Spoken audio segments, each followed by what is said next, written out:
نحمده ونصلي ونسلم على رسوله الكريم اما بعد فاعوذ بالله من الشیطان الرجیم بسم اللہ الرحمن الرحیم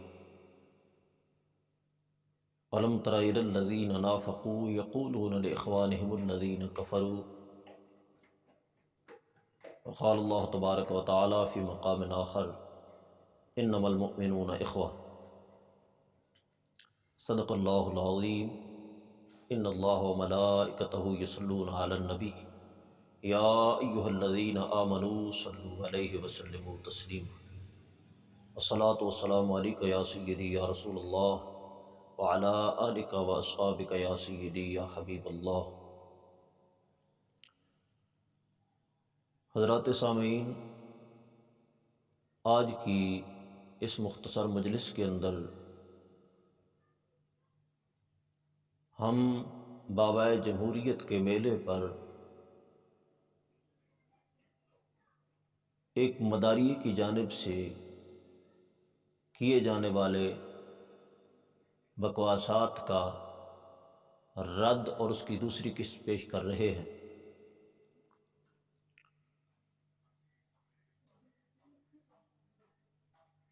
پہلی قسط کے اندر ہم نے بابائے جمہوریت کی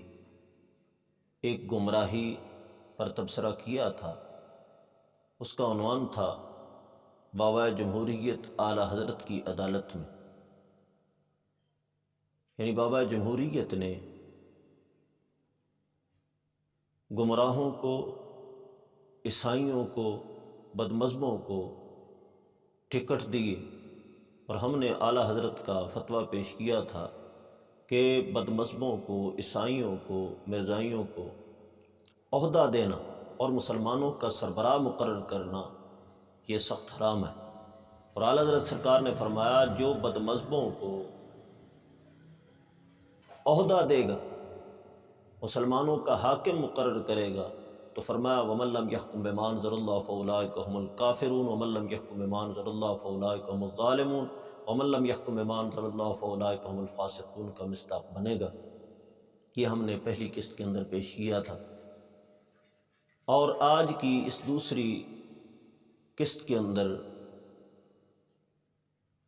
ہم بابائے جمہوریت کی ایک اور گمراہی کو واضح کریں گے،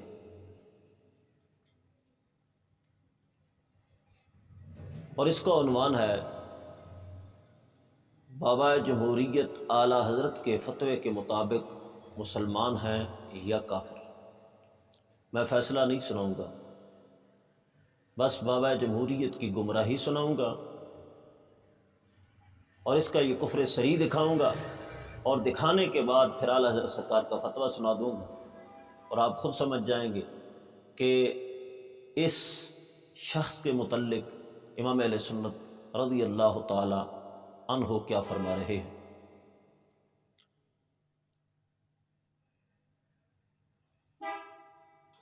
بابائے جمہوریت نے ایک اینکر کو جواب دیتے ہوئے، اینکر کو انٹرویو دیتے ہوئے اس نے پوچھا کہ آپ یہود و نصارہ کے خلاف بات کرتے ہیں، کہتے ہیں کہ جی وہ دشمن ہے، قرآن نے دشمن کہا، اور قرآن نے تو یہ بھی تو کہا ہے کہ اللہ تعالیٰ کی رسی کو مضبوطی کے ساتھ تھامے رکھو اور تفرقہ بازی نہ کرو، حالانکہ جمیع فرقہائے باطلہ ان کے ساتھ آپ کا اختلاف ہے، آپ ان سے اختلاف رکھتے ہیں، تو اب اللہ تعالیٰ کی رسی کو مضبوطی سے تھامنا تو نہ ہوا۔ تو بابائے جمہوریت نے کہا کہ جمیع فرقہائے باطلہ کے جتنے بھی بڑے بڑے ہیں وہ سارے کے سارے ہمارے بھائی ہیں، ان سے جو ہمارا اختلاف ہے یہ بھائیوں کا اور گھر کا اختلاف ہے،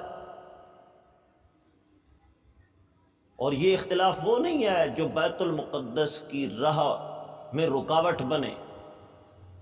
تشریح کا اختلاف ہو جاتا ہے، وہ علیحدہ تشریح کر رہے ہیں، ہم علیحدہ تشریح کر رہے ہیں، لیکن یہ تشریح جو ہے اس طرح کی نہیں ہے کہ اس کو رد کر دیا جائے، یہ ان کا حق تھا کہ وہ اپنی جانب سے تشریح کرتے، اور اس تشریح کرنے کے بعد وہ گناہگار نہیں ٹھہریں گے، بلکہ یہ تو اماموں کا سا اختلاف ہے، اور حضور اکرم صلی اللہ تعالیٰ علیہ وسلم نے فرمایا اختلاف امتی رحمہ، میری امت کا اختلاف رحمت ہے، تو لہٰذا وہ اگر اپنی تشریح کر رہے ہیں تو ان پر بھی رحمت اترے گی، ہم علیحدہ تشریح کر رہے ہیں تو اس پر بھی رحمت اترے گی۔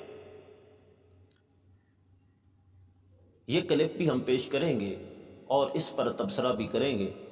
لیکن اس کلپ پر تبصرہ کرنے سے قبل جن فرقوں کو اور فرقہ والوں کو بابا جمہوریت نے اپنا بھائی کہا ہے، ہم ان گمراہ اور بدعقیدہ فرقوں کا مختصر سا تعارف کراتے ہیں تاکہ بابا جمہوریت کی بات سمجھنا آسان ہو جائے۔ پہلا گمراہ فرقہ دیوبندی، جس کے ایک مولوی طارق جمیل کا اس اینکر نے نام لیا اور کہا کہ ان سے آپ کیسے ایک ہو سکتے ہیں، اور بابا نے کہا کہ یہ ہمارے بھائی ہیں۔ اب سنیے، دیوبندیوں سے ہمارا اختلاف بھائیوں کا سا اختلاف نہیں ہے، فروئی اختلاف نہیں ہے، دیوبندیوں سے ہمارا اصولی اختلاف ہے۔ انہوں نے حضور اکرم صلی اللہ تعالیٰ علیہ وسلم کے بارے میں گندی بکواسات کی ہیں، اور ان بکواسات کی بنا پر ہمارے امام اہل سنت فاضل بریلوی رضی اللہ تعالیٰ عنہ نے دیوبندیوں کو کافر فرمایا ہے۔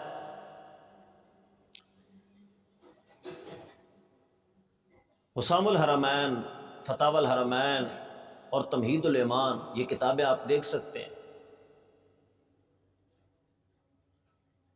دیوبندیوں کے متعلق اعلیٰ حضرت سرکار نے علماء حرمین سے سوال کیا تھا کہ اس طرح کا عقیدہ رکھنے والے جو دیوبندی ہیں، ان کے بارے میں اے علماء حرمین آپ کیا فرماتے ہو؟ تو علماء حرمین نے یعنی سینکڑوں حرم شریف کے مفتیوں نے ان پر کفر کا فتویٰ دیا تھا، اور فرمایا کہ جو بندہ ان کو مسلمان سمجھے گا، من شک فی کفری و عذابی فقد کفر، جو ان کے کفر میں شک کرے گا وہ بھی کافر ہے، کیونکہ انہوں نے حضور اکرم صلی اللہ تعالیٰ علیہ وسلم کے بارے میں بہت گندی گندی بکواسات کی ہے۔ یہاں پر ہم چند عبارتیں ان کی پیش کرتے ہیں جس کی بنا پر ہمارے علماء حرمین نے ان کو کافر فرمایا ہے۔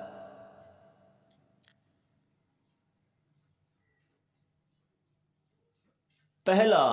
ان کا بڑا تھا دیوبندیوں کا، جس نے حضور اکرم صلی اللہ تعالیٰ علیہ وسلم کی گستاخیاں کی ہیں، وہ قاسم نانوتوی ہے۔ اس نے ایک کتاب لکھی تحذیر الناس۔ اس تحذیر الناس کے اندر حضور اکرم صلی اللہ تعالیٰ علیہ وسلم کی ختم نبوت کا اس نے انکار کیا ہے، اور کہا ہے کہ حضور اکرم صلی اللہ تعالیٰ علیہ وسلم زمانہ کے اعتبار سے آخری نبی نہیں ہے۔ زمانہ کے اعتبار سے حضور کے بعد بھی کوئی نبی آ جائے تو کوئی فرق نہیں آتا، زمانہ کے اعتبار سے نہیں، آپ آخری نبی ہیں۔ قرآن پاک میں آپ کو آخری نبی کہا گیا تو وہ رتبے کے اعتبار سے آپ آخری نبی ہیں، زمانے کے اعتبار سے آخری نبی نہیں ہیں۔ اور کہا کہ جو اس آیت سے زمانہ کے اعتبار سے حضور اکرم صلی اللہ تعالیٰ علیہ وسلم کو آخری نبی سمجھا جاتا ہے، وہ کم عقلوں کا اور جو دین کو سمجھنے والے نہیں ہیں، فہم نہیں رکھنے والے، یہ ان کا اپنا خیال ہے۔ اہل فہم میری طرح جو ہے وہ جانتے ہیں کہ اس طرح آیت کی تشریح کرنا، اس میں حضور اکرم صلی اللہ تعالی وسلم کی شان نہیں ہے، بلکہ یہ مانا جائے کہ آخری نبی زمانہ کے اعتبار سے نہیں، رتبہ کے اعتبار سے آخری نبی ہیں، تو پھر یہ آیت حضور کی شان بنے گی۔ تحذیر الناس کے صفحہ نمبر 4 اور 5 پر اس نے کہا 100 عوام کے خیال میں تو رسول اکرم صلی اللہ تعالی وسلم کا خاتم ہونا بئی معنی ہے کہ آپ کا زمانہ انبیاء سابق کے زمانہ کے بعد ہے اور آپ سب میں آخر نبی ہیں، مگر اہل فام پر روشن ہوگا کہ تقدم یا تاخر زمانے میں بذات کچھ فضیلت نہیں، پھر مقام مدح میں ولاکن رسول اللہ و خاتم النبیین فرمانا اس صورت میں کیوں کر صحیح ہو سکتا ہے؟ ہاں اگر اس وصف کو اوصاف مدح میں سے نہ کہیے اور اس مقام کو مقام مدح نہ قرار دیجئے تو البتہ خاتمیت باعتبار تأخر زمانی صحیح ہو سکتی ہے۔ یہ پہلی اس کی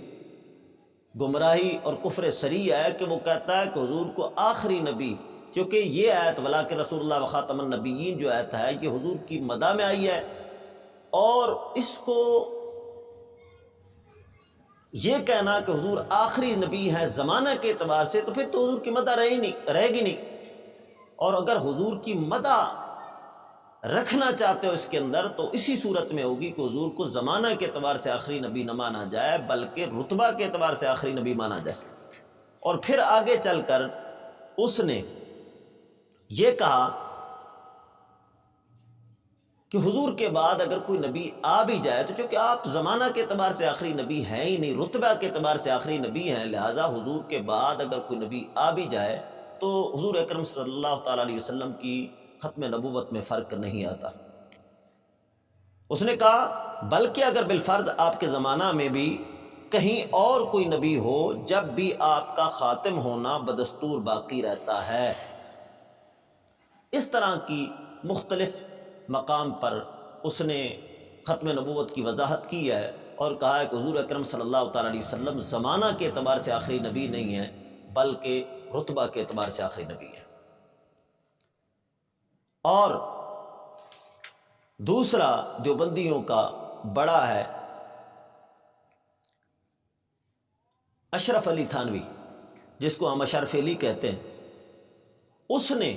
اپنی کتاب حفظ الایمان کے اندر حضور اکرم صلی اللہ تعالیٰ علیہ وسلم کے علم شریف کو چوپایوں کے علم کے ساتھ تشبیہ دی ہے۔ کہا کہ حضور اکرم صلی اللہ تعالیٰ علیہ وسلم کے پاس جیسا اور جتنا علم ہے ایسا تو جمیع حیوانات و بہائم کو بھی حاصل ہے، پاگلوں کو بھی حاصل ہے، مجنوؤں کو بھی حاصل ہے۔ یہ عبارات آپ دیکھ سکیں گے ویڈیو کے اندر بھی۔ کہتا ہے پھر یہ کہ آپ کی ذات مقدسہ پر علم غیب کا حکم کیا جانا اگر بقول زید صحیح ہو تو دریافت طلب یہ امر ہے کہ اس غیب سے مراد بعض غیب ہیں یا کل غیب۔ اگر بعض علوم غیبیہ مراد ہیں تو اس میں حضور ہی کی کیا تخصیص؟ ایسا علم غیب زید، عمر، بلکہ ہر سبھی بچہ اور مجنون یعنی پاگل، بلکہ جمیع حیوانات و بہائم کے لیے بھی حاصل ہے۔ کہتا ہے کہ حضور اکرم صلی اللہ تعالیٰ علیہ وسلم کے بارے میں آپ علم غیب کیا سنیو تم بات کرتے ہو، حضور کے پاس کل تو ہے نہیں، بعض ہے، تو بعض کی اگر بات کرتے ہو تو یہ بعض تو بچوں کے پاس بھی ہوتا ہے، پاگلوں کے پاس بھی ہوتا ہے، جانوروں کے پاس بھی ہوتا ہے، تو پھر حضور کے بارے میں کیا بات کرتے ہو؟ جیسا علم حضور کے پاس ہے ایسا تو جانوروں کے پاس بھی ہے۔ دیوبندیوں کا ایک تیسرا مولوی تھا خلیل امبیٹھوی، اس نے حضور اکرم صلی اللہ تعالیٰ علیہ وسلم کے علم کو شیطان اور ملک الموت حضرت عزرائیل علیہ السلام کے علم سے کمتر بتایا اور کہا کہ شیطان کا جو علم ہے وہ نص قطعی سے ثابت ہے، عزرائیل علیہ السلام کا علم ہے وہ نص قطعی سے ثابت ہے، لیکن حضور اکرم صلی اللہ تعالیٰ علیہ وسلم کے بارے میں تو کوئی نص نہیں ہے، لہٰذا ان کا علم مانا جائے لیکن حضور کا علم نہ مانا جائے۔ اس کی عبارت یہ ہے، الحاصل غور کرنا چاہیے کہ شیطان اور ملک الموت کا حال دیکھ کر علم محیط زمین کا فخر عالم کو خلاف نصوص قطعیہ کے بلا دلیل محض قیاس فاسدہ سے ثابت کرنا شرک نہیں تو کون سا ایمان کا حصہ ہے؟ شیطان اور ملک الموت کو یہ وسعت نص سے ثابت ہوئی، فخر عالم کی وسعت علم کی کون سی نص قطعی ہے کہ جس سے تمام نصوص کو رد کر کے ایک شرک ثابت کرتا ہے؟ اس نے تین باتیں کہی۔ ایک بات یہ ہے کہ حضور اکرم صلی اللہ تعالیٰ علیہ وسلم کے علم کو شیطان اور ملک الموت کے علم سے کمتر بتایا، یہ بھی کفر ہے۔ اور دوسرا ان کے علم کو نص قطعی سے ثابت کر رہا ہے، کہتا ہے نص قطعی سے، اور حضور کے بارے میں کوئی نہیں ہے۔ اور پھر کہتا ہے کہ ان کا علم ثابت مانا جائے، یعنی ادھر کرو تو شرک نہیں بنتا، اور اگر حضور اکرم صلی اللہ تعالیٰ علیہ وسلم کے علم کی بات کرو تو یہ شرک بن جائے گا۔ اس طرح کی سینکڑوں گستاخیاں تھیں جس کی بنا پر علماء حرمین اور اعلیٰ حضرت فاضل بریلوی رضی اللہ تعالی عنہ نے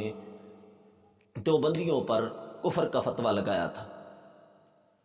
اور یہ فرمایا تھا کہ جو ان کی ان گستاخانہ عبارتوں کو جانتے ہوئے ان کو کافر نہیں مانے گا، ان کے کفر میں شک کرے گا تو وہ بھی کافر ہے۔ یہ فتاوی رضویہ شریف میں بے شمار مقامات پر ہے۔ اس طرح کا فتویٰ اعلیٰ حضرت سرکار نے فتاوی رضویہ شریف میں فرمایا کہ جو دیوبندیوں کی کفریہ عبارات سے واقف ہے پھر بھی ان کے پیچھے نماز پڑھتا ہے تو محض ان کے پیچھے کھڑا ہونے سے، نماز پڑھنے سے، فرمایا خود دائرہ اسلام سے خارج ہو جائے گا، کیونکہ وہ کافر و مرتد ہیں، اور یہ ان کے پیچھے نماز پڑھنے کو جب جائز سمجھ رہا ہے تو ان کو مسلمان سمجھ رہا ہے۔ اور یہ فتاوی رضویہ شریف کی جلد نمبر 14 ہے، اور اس کے صفحہ نمبر 385 پر بھی اعلیٰ حضرت سرکار نے یہی فرمایا، جو شخص دیوبندیوں کو مسلمان ہی جانے یا ان کے کفر میں شک کرے بفتاوی علماء حرمین شریفین، ایسا شخص خود کافر ہے کہ من شک فی کفری و عذابی فقد کفر۔ ہمارے بزرگان دین نے فرمایا کہ جو ان کے کفر میں شک کرے گا وہ بھی کافر ہے۔ وہ کیوں کافر ہے؟ کیوں؟ یہ ہمارا عقیدے کا مسئلہ ہے کہ جس طرح مسلمان کو مسلمان جاننا ضروریات دین سے ہے، اسی طرح کافر کو کافر سمجھنا، کافر کو کافر جاننا یہ بھی ضروریات دین سے ہے۔ اب دیوبندیوں کی ان کفریہ عبارات کے متعلق ہم یہ تو کہہ نہیں سکتے کہ بابا جمہوریت کو اس کا علم نہ تھا، وہ اپنی زندگی میں ان کے خلاف بیان بھی کرتے رہے، اور فتاوی رضویہ شریف کے متعلق تو وہ بارہا کہتے تھے کہ فتاوی رضویہ شریف کو میں نے کئی مرتبہ پڑھا ہے، اور جس طرح فتاوی رضویہ شریف کو پڑھنا میں جانتا ہوں کوئی بھی نہیں جانتا۔ تو یہ تو کہا ہی نہیں جا سکتا کہ وہ دیوبندیوں کی کفریہ عبارات سے واقف نہیں ہیں۔ واقف ہونے کے باوجود وہ کہہ رہے ہیں کہ یہ ہمارے بھائی ہیں، ان سے ہمارا اختلاف بھائیوں کا سا اختلاف ہے۔ یہ کلپ سماعت فرمائیے۔ بیت المقدس بھی آزاد ہو جائے گا۔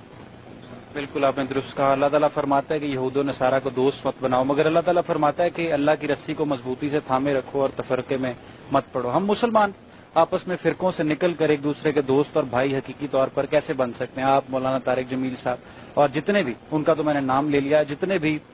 سیکٹ سے تعلق رکھنے والے بڑے اسکالرز ہیں آپ کی طرح نامور،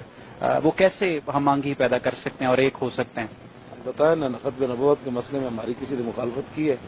کسی نے بھی نہیں کی ہے۔ تو کوئی یہ جو گھر کے اندر بھی دو بھائیوں کے اختلاف ہو جاتے ہیں، یہ اختلاف یہ ایسے نہیں ہے کہ جو بیت المقدس کے راستے میں رکاوٹ بن جائے۔ ہاں، یہ ایسے جھوٹ لوگ ایسے بولتے رہتے ہیں، جی تفرق کا یہ معنی ہے، یہ نہیں ہے کہ مسلمان کی رائے جو ہے ایک دوسرے کے خلاف بھی نہیں ہونی چاہیے، بالکل بھیڑ بکریوں کی طرح سوچنا بھی بند کر دیں۔ سوچ اور فکر تو مسلمانوں کی ہے نا، اور اس میں اختلاف جو ہے دو بھائیوں کے بھی ہو جاتے ہیں، چاروں اماموں کے بھی اختلاف ہوئے، امام احمد بن حنبل کے، امام شافعی کے، امام مالک کے اور امام اعظم ابو حنیفہ کے، لیکن وہ چاروں کے چاروں ایسے ہیں۔ اختلاف، یہ اختلاف ہونا، یہ تو حضور نے خود فرمایا میری امت میں اختلاف رحمت ہے، لیکن جب تک وہ گردنیں کاٹنے کی طرف نہ آئے اور جناب وہ دوسرے معاملات یہود و نصارہ کی جنٹیاں کر کے مسلمانوں میں تفرقے نہ کریں، تو یہ تو کوئی مسئلہ نہیں۔ آپ بتائیں، ہائی کورٹ کے اندر پاکستان کا آئین اتنا سارا ہے، تو ہائی کورٹ میں ایک وکیل ادھر کھڑا ہو جاتا ہے، ایک ادھر، ایک جو ہے مشرق کی طرف چل پڑتا ہے، تو وہاں کبھی کسی نے کہا کہ دونوں کو متفق ہونا چاہیے؟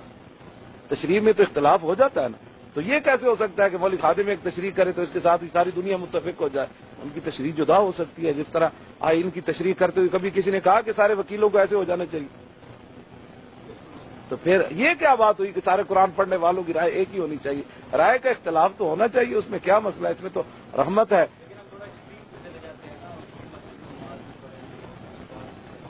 اس کو بھی حل کیا جا سکتا ہے، جب دین آئے گا نا، دین تو ایسے حل کرے گا سارے۔ اب جب اس کلپ کے اندر انہوں نے دیوبندیوں کو اپنا بھائی کہا اور ان سے اختلاف و امتی رحمہ کے قبیلے سے گنا، اور یہ کہا کہ یہ اماموں کے اختلاف کی طرح ہے، یہ بابا جمہوریت کی عبارت کئی اعتبار سے کفر صریح بنتی ہے۔ ایک تو یہ کہ وہ ان کو بھائی کہہ رہے ہیں، حالانکہ قرآن میں ہے انما المؤمنون اخوہ، فقط مومن ہی آپس میں بھائی بھائی ہیں۔ سورہ حجرات کی آیت نمبر 10 کے اندر اللہ تعالیٰ نے فرمایا فقط مومن آپس میں بھائی بھائی ہیں۔ انما المؤمنون اخوہ، انما کے ساتھ بیان فرمایا۔ یہ طلباء علماء جانتے ہیں کہ انما کس چیز کا فائدہ دیتا ہے؟ فقط مومن آپس میں بھائی بھائی ہیں، کفار مسلمانوں کے بھائی نہیں ہو سکتے، اور کفار کو اپنا بھائی کہنا یہ منافقوں کا طریقہ تھا۔ اللہ تعالیٰ فرماتا ہے الم تر الی الذین نافقوا یقولون لاخوانہم الذین کفروا، اے حبیب پیارے آپ نے منافقوں کی جانب نہیں دیکھا کہ وہ کفار کو اپنا بھائی کہتے ہیں۔ مومن کا بھائی فقط مومن ہی ہے، اور کفار کو اپنا بھائی بنانا قرآن کہہ رہا ہے کہ یہ منافقوں کا طریقہ ہے۔ اور بابا جمہوریت جو ہیں وہ گمراہوں کو اپنا بھائی کہہ رہے ہیں، تو گمراہوں کو کفار کو اپنا بھائی کہنا یہ کفر صریح ہے جی۔ اور دوسری بات، بابا جمہوریت نے